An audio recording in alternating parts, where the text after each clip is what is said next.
இல்லடி பள்ளிக்கூடத்துக்குள்ள வேற மேக்கப் போட விட்டு ஒண்ணுக்கு ரெண்டுக்கு எங்கிட்ட ஓரத்துல ஒதுங்க முடியல அதனால லைட்டா ஓரஞ்சாரமா போயிட்டு என்ன ஆள் இருந்தா என்ன ஆள் இருக்க பக்கம் போவியா நான் உன்னை மாதிரி அடுத்த விட்டு அடி போனேன்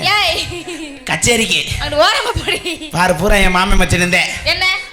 என்ன யாரு பூரா என் மாமே மச்சன் இருந்தேன் அங்கன போனதுக்கு வைக்கிறியே அது யாரு விட்டு பட்டா அண்ணன் முட்டு இங்கிட்டு மச்சான் முட்டு அங்கனே மாமா விட்டு இப்ப சென்ட்ரல் உம்பட்டாவாடி உங்களுடைய பட்டாவா பெரிய தமிழ் புலவர் மக அழுத்துறா உங்களுடைய பட்டாவா ஆமா உங்களுடைய பட்டான்னு கேட்கணும்ல அப்படியா அடி நாலு ஒரு நல்ல தண்ணி ஆமா எங்க ஊர்ல நடுக்கணத்து உப்பு தண்ணி அங்க மதுரையில இந்த ஒரு பைப்பு தண்ணி